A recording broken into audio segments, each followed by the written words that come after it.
choisir un bon mari, c'est très important. Choisir un bon partenaire, c'est très important. C'est-à-dire que lorsque tu rentres chez toi, tu n'es pas censé être en guerre avec la personne qui partage ta vie, qui partage ton saucisson sec, qui partage ta grotte crémeuse, qui partage ta culotte, qui partage ta courroie de distribution, qui partage ton boxer, qui partage tout ce que tu partages. Lorsque tu rentres chez toi, que tu es en couple, femme ou homme, tu es censé quitter la guerre, le travail, les collègues, la rage, la fatigue, les tâches de merde, le salaire de merde et rentrer chez toi dans un havre de paix. Si chez toi, tu n'as pas ce havre de paix, il faut quitter la personne.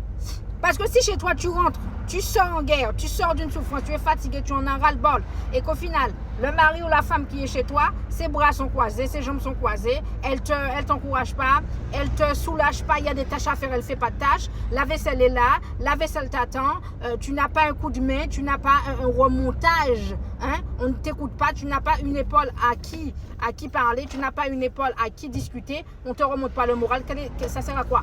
Si tu as une femme ou un homme qui est là juste pour faire ta vidange et te mettre sur quatre piquets pour lever ta voiture, lever ton capot et regarder qu'est-ce qui s'y trouve pour faire une vidange, ce n'est pas la peine. Autant rester seul et chacun chez soi et Dieu pour tous. Ok? Si le partenaire avec qui tu ne peux pas compter sur lui, ok? Tu ne peux pas compter sur elle, ok? Et que tu dois tout le temps t'énerver pour demander quelque chose, il faut quitter. En 2026, on arrête de perdre son temps, on évolue, on avance et on change de cap, on évolue. Ok, je suis coach dans le monde du travail. Je suis obligée de crier parce que tu ne comprends pas. Si tu souffres dans le monde du travail, ok, tu as des collègues contre toi, tu rentres chez toi, tu as mal à la tête, tu es humilié, tu es enfoncé, tu as personne à qui parler, tu as personne qui te défend au travail. Et au contraire, la RH est contre toi. La RH est contre toi, personne ne te défend. Tu as déjà essayé de parler de cette situation, tu as déjà essayé de te faire entendre, personne ne t'écoute. Viens directement dans ma bio. Tu as mon adresse mail, tu me dis coach, j'ai besoin de coaching. J'ai besoin de connaître les stratégies invisibles pour pouvoir me sortir de là. Ok? Et je vais t'aider. Je vais te donner les stratégies invisibles. Je vais répondre à tes questions. On va travailler ensemble sur le fait qu'il faut que tu apprennes à te repositionner dans le monde du travail. Il faut arrêter de subir dans le monde du travail. Il faut savoir que la vie ne se mérite pas. Il faut, dans le sens où la vie se mérite, mais dans la vie, tu dois être en paix. J'arrive même plus à parler tellement que tu m'énerves. Ok?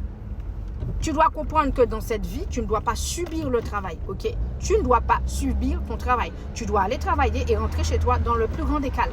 Même si tu as eu beaucoup de tâches, tu étais un peu débordé, tu dois bouger ton cul et comprendre que tu n'es pas obligé de subir et de souffrir dans le monde du travail. Sauf si toi, tu ne dis rien. Parce que si tu dis rien, mais bien sûr qu'on va t'emmerder. Bien sûr qu'on va t'emmerder. Ok? Va dans ma bio, clique sur ma photo de profil. Ok?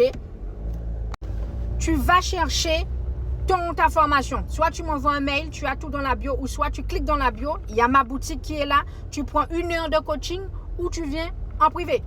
Ok? Tu as mes livres qui sont sortis sur Amazon. Tu peux aller chercher mes livres sur Amazon. Tu as mes réseaux sociaux, YouTube, TikTok, Instagram. C'est pareil que ce qui est écrit ici, NAN2SIE. Va t'abonner là-bas s'il te plaît. Allez, let's go.